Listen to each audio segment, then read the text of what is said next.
O termo apócrifo origina-se do grego e significa oculto ou secreto. Inicialmente, esse termo era utilizado para designar livros sagrados cujo conteúdo era considerado tão elevado que não deveria ser acessível ao público em geral. Os apócrifos compreendem 15 livros, dos quais todos, exceto um, são de origem judaica e estão presentes na Septuaginta. Partes de 2 Esdras, por outro lado, são possivelmente de origem cristã e latina. Mas por que esses 15 livros dos apócrifos foram mantidos ocultos? E onde eles podem ser encontrados? Convidamos você a explorar conosco esses 15 livros ocultos e proibidos da Bíblia. A influência do cânone judaico do Antigo Testamento levou à prática de separar os apócrifos em uma seção distinta nas Bíblias protestantes. No entanto, a visão católica, formalizada como doutrina no Concílio de Trento, considera 12 desses 15 livros, embora em uma contagem diferente, como escrituras canônicas, denominando-os livros deuterocanônicos. Entre esses livros estão o primeiro e o segundo livro de Esdras, o primeiro e o segundo livro dos Macabeus, o livro de Baruque, o livro de Bel e o Dragão, o Eclesiastes, ou Pregador, o livro de Ester, o livro de Judite, a oração de Manassés, o Cântico dos Cânticos, a história de Susana, o livro de Tobias e o livro da Sabedoria. É amplamente conhecido que os livros dos apócrifos foram escritos séculos atrás, durante um período em que os judeus estavam fortemente influenciados pela cultura e língua gregas. Mas em que momento, exatamente, esses textos foram compostos? Apesar de frequentemente serem tratados como um grupo único, os apócrifos, na verdade, constituem uma coleção diversificada de livros escritos ao longo de um extenso período. Você já refletiu sobre os motivos que levaram certos textos antigos a serem considerados tão profundos e enigmáticos que foram excluídos das Escrituras? Os 15 livros, conhecidos como apócrifos, guardam segredos que poucos tiveram a coragem de explorar. Se você tem o desejo de entender mais sobre esses mistérios que desafiam o conhecimento convencional, curta o vídeo e compartilhe nos comentários suas reflexões sobre esses textos ocultos. Vamos juntos mergulhar nessa jornada de descobertas esquecidas pelo tempo. Os livros apócrifos foram escritos em um período que se estende aproximadamente entre 400 e 200 a.C. É possível que alguns considerassem esses textos como não sendo autênticas escrituras sagradas devido à sua origem relativamente recente. Além disso, o contexto histórico em que esses livros surgiram foi, por vezes, visto como controverso. O período helenístico, que vai desde a morte de Alexandre, o Grande, até pouco antes do século I d.C., 323 a.C. a 32 a.C., foi marcado pela ampla adoção da língua e cultura gregas pelos judeus, tanto na Palestina quanto na diáspora. Esse cenário levou muitos judeus a escreverem novos textos religiosos em grego, em vez de hebraico, refletindo a influência cultural da época. Vale lembrar que todo o Novo Testamento foi originalmente escrito em grego. Essa mudança linguística pode ter levado alguns judeus a questionar a autenticidade desses escritos, considerando-os menos legítimos em comparação com os textos em hebraico. Embora expressões e imagens dos apócrifos apareçam no Novo Testamento, não é claro se os autores cristãos estavam diretamente familiarizados com esses textos. A ligação dos apócrifos com a Septuaginta, a tradução grega da Bíblia hebraica, reforça essa complexidade. Os autores do Novo Testamento frequentemente citaram a Septuaginta, o que fez com que essa versão grega fosse preservada principalmente através das referências cristãs, ao invés das tradições judaicas, que priorizavam os textos em hebraico. Muitos desses autores também incorporaram expressões e imagens que podem ter origem nos apócrifos. Entretanto, os estudiosos ainda debatem se os escritores do Novo Testamento estavam realmente lendo os livros apócrifos ou se as histórias neles contidas já eram parte da cultura judaica no século I. Por exemplo, tanto Paulo quanto o autor anônimo do livro de Hebreus utilizam imagens que lembram passagens encontradas na Sabedoria de Salomão, um texto apócrifo. Em Hebreus 11:35, encontramos uma referência à história de martírio descrita no livro de 2 Macabeus, o que sugere que, para alguns cristãos do primeiro século, esses textos poderiam ter sido considerados parte do cânone sagrado. Os apócrifos eram conhecidos e citados pelos primeiros padres da Igreja o que reforça a ideia de que esses textos desempenharam um papel importante nos primeiros anos do cristianismo. Por exemplo, o documento cristão primitivo, conhecido como Clemente I, datado do final do primeiro século, cita diretamente a sabedoria de Salomão. Outro exemplo é a Epístola de Barnabé, que faz referências a diversos livros apócrifos. Além disso, Policarpo, um dos primeiros padres da Igreja, mencionou claramente uma das adições apócrifas ao livro de Daniel. Essas citações indicam que muitos líderes da Igreja primitiva aceitavam os apócrifos como parte das Escrituras. Essa aceitação pode explicar por que as Bíblias católicas incluíram uma seção dedicada aos apócrifos. Embora esses livros não sejam considerados inspirados da mesma forma que os outros textos canônicos, eles são vistos como edificantes e valiosos para a leitura e instrução dos fiéis. Em contrapartida, outras tradições cristãs optaram por não incluir os apócrifos em suas versões da Bíblia. Quanto aos judeus, a aceitação desses livros é ainda mais restrita. A visão judaica sobre os livros apócrifos é marcada por cautela. Não está totalmente claro quando o cânone da Bíblia hebraica foi oficialmente estabelecido, mas os primeiros escritos rabínicos mencionam apenas um desses livros, o Sirach, e parecem ignorar completamente os outros. Isso pode se dever ao fato de que a maioria dos apócrifos estava disponível apenas em grego, apesar de alguns terem sido traduzidos do aramaico ou hebraico para o grego. Há indícios de que os escritores rabínicos viam os livros apócrifos como contraditórios em relação a alguns dos princípios fundamentais da Bíblia hebraica. Abaixo, esses textos são listados e resumidos, juntamente com suas datas de composição. Você já ouviu falar de livros que foram excluídos da Bíblia e que trazem histórias surpreendentes, heróis desconhecidos e mistérios profundos? O que torna esses textos tão fascinantes a ponto de terem sido escritos, preservados e, no entanto, deixados de fora das versões mais comuns das Escrituras? Será que essas narrativas escondem segredos que poderiam mudar nossa compreensão sobre fé, história e moralidade? Escrito entre 225 e 175 a.C., o livro de Tobias narra a história de dois israelitas, um homem cego chamado Tobias, que vivia em Nínive, e uma mulher chamada Sara, que residia em Ecbátana. Tobias envia seu filho, também chamado Tobias, para recuperar uma quantia de dinheiro deixada em outra cidade. Durante a jornada, o jovem é guiado pelo anjo Rafael até Ecbátana, onde conhece Sara. Rafael salva Sara de um demônio, e Tobias se casa com ela. Ao retornarem, o pai de Tobias é milagrosamente curado de sua cegueira. Datado de cerca do ano 100 a.C., o livro de Judite conta a história de Judite, uma viúva judia que, através de sua astúcia e coragem, atrai e seduz um general assírio que está cercando sua cidade. Após ganhar a confiança dele, ela espera até que ele esteja bêbado para decapitá-lo, salvando Jerusalém da destruição iminente. Esther salva Israel da execução em massa, composto por volta de 115 a.C. Esther, uma israelita que impede um plano persa de exterminar seu povo. Embora a versão hebraica de Esther seja considerada canônica, a tradução grega inclui 6 seções adicionais. Enquanto a narrativa original não menciona Deus, as adições gregas o mencionam mais de 50 vezes, além de explorar os pensamentos mais íntimos dos personagens principais. Embora o título deste último livro sugira uma ligação com o Salomão bíblico, na verdade, ele é atribuído ao Evangelho de João. A sabedoria divina de Salomão, composto por volta de 50 a.C., este livro destaca a importância da sabedoria tanto para os seres humanos quanto para Deus. É possível que tenha influenciado o famoso prólogo do Evangelho de João, onde a sabedoria é reinterpretada como o verbo. Entre os textos apócrifos, apenas o livro de Sirach tem um autor conhecido. O livro sagrado de Sirach, também conhecido como Eclesiástico, escrito entre 200 e 170 a.C., este é o único livro apócrifo cujo autor é identificado, Jesus, filho de Sirach. Sabemos disso graças ao prólogo escrito por seu neto, Ben-Sira de Jerusalém, que traduziu o original hebraico para o grego. O conteúdo do livro é fortemente centrado em ensinamentos éticos e morais.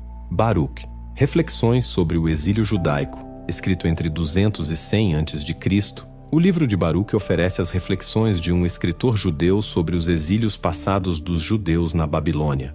O texto combina teologia e meditações sobre a sabedoria, capturando a dor e a esperança do povo exilado. A história dos 3 jovens na fornalha.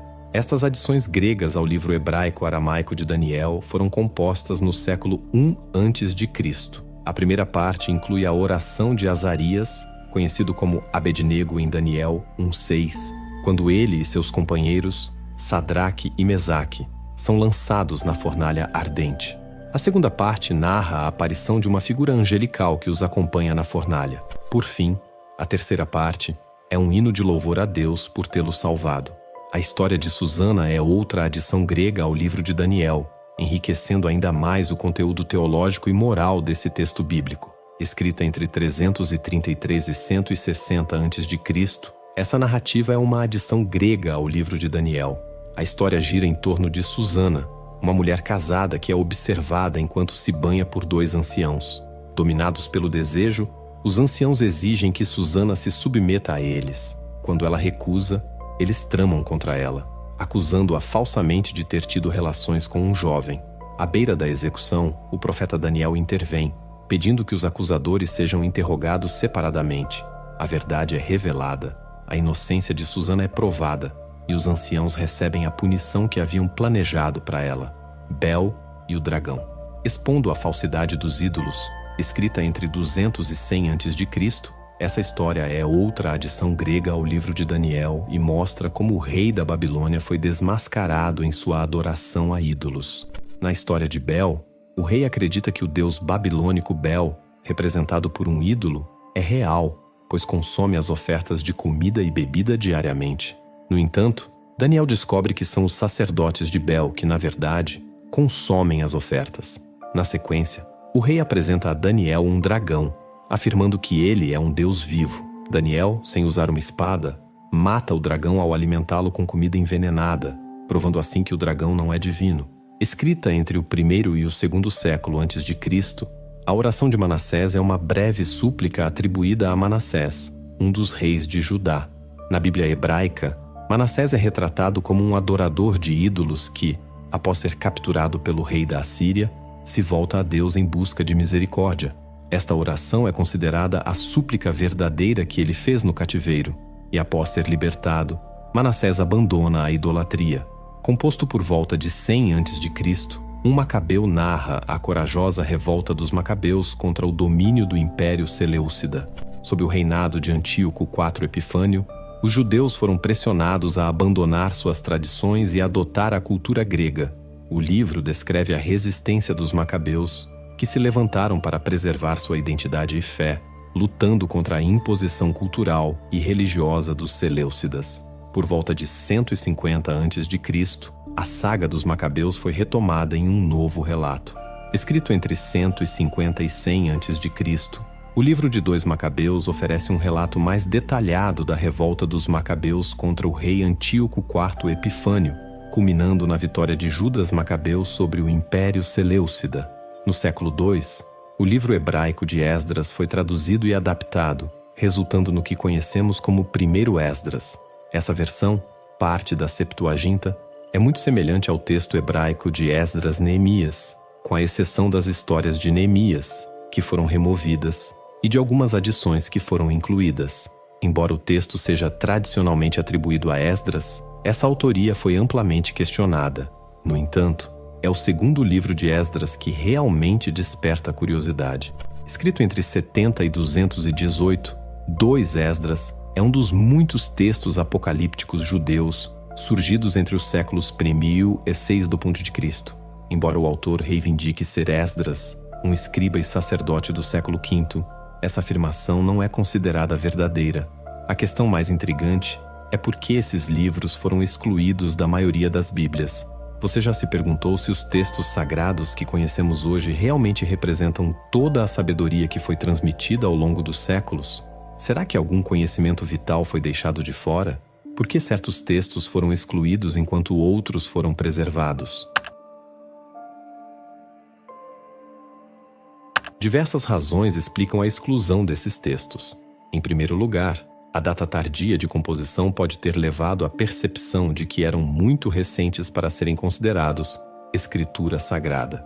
Além disso, o fato de terem sido escritos em grego pode ter causado desconforto entre alguns estudiosos judeus, que poderiam ter visto neles contradições em relação aos ensinamentos judaicos tradicionais. Como resultado, a aceitação dos livros apócrifos varia entre os cristãos. A maioria das Bíblias cristãs não inclui os livros apócrifos. No entanto, as Bíblias católicas dedicam uma seção específica a esses textos. Embora a Igreja Católica incentive a leitura dos apócrifos, deixa claro que eles não são considerados escrituras inspiradas pelo Criador.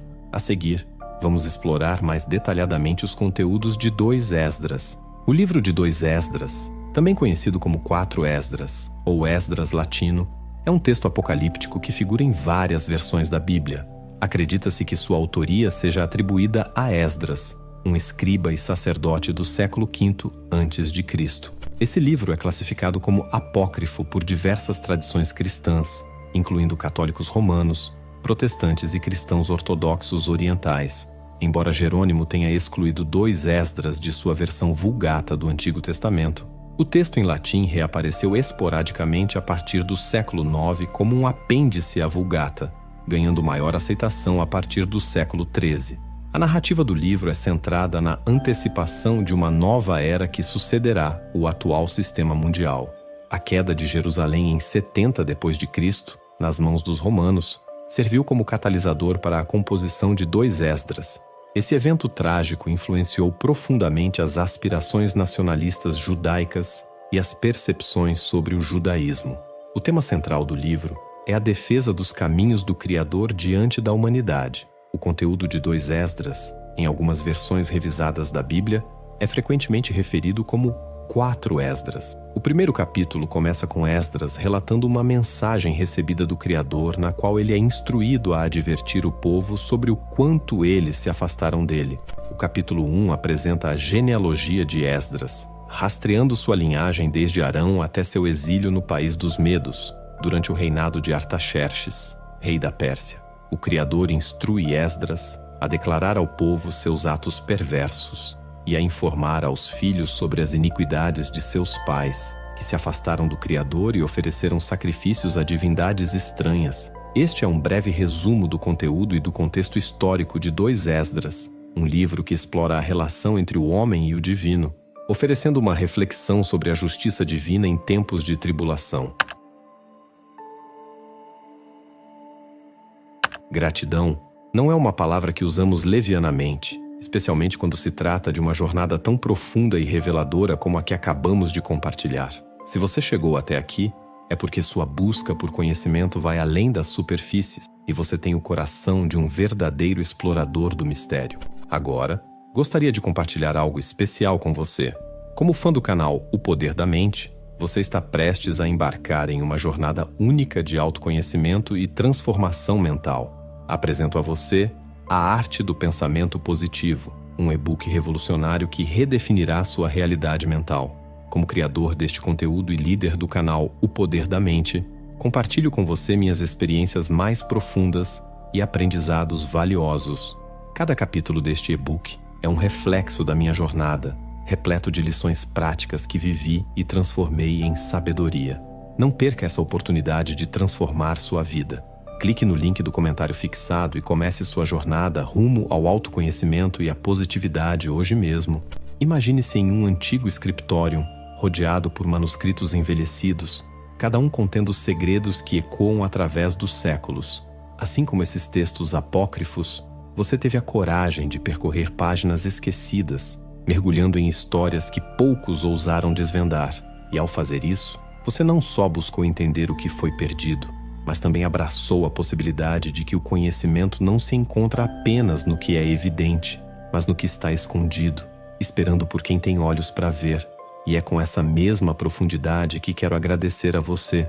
Obrigado por embarcar nesta viagem ao lado de nós, por desafiar o que é conhecido e, principalmente, por manter viva a chama da curiosidade e da descoberta. Que o que você encontrou aqui não seja apenas uma revelação sobre o passado, mas um convite para continuar a questionar e a explorar o que ainda está por vir.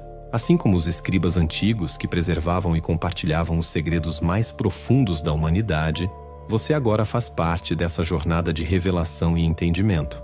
Cada curtida, cada comentário e cada inscrição no canal é como um pergaminho novo que se abre, permitindo que mais mistérios sejam desvendados e mais buscadores, como você, encontrem seu caminho. Então, se essa viagem despertou sua curiosidade e iluminou suas reflexões, inscreva-se no canal, curta este vídeo e compartilhe nos comentários suas próprias descobertas e questionamentos. Juntos, podemos continuar a explorar os enigmas do passado e as verdades ocultas que ainda nos aguardam. Enquanto você desbravava as enigmáticas histórias dos livros apócrifos, conectou-se com uma linhagem de buscadores da verdade, aqueles que, ao longo dos tempos, não se contentaram com respostas fáceis. Assim como esses textos antigos, que desafiam o convencional e guardam verdades ocultas, sua jornada não termina aqui. Cada página que você vira, cada mistério que você desvenda, é uma nova semente plantada no vasto campo do conhecimento. Agradecemos profundamente por fazer parte dessa busca incessante por sabedoria e por permitir que essas histórias milenares ressoem na sua vida de maneira tão significativa. Que o espírito da descoberta continue a guiar seus passos e que juntos possamos iluminar ainda mais os caminhos desconhecidos que nos aguardam.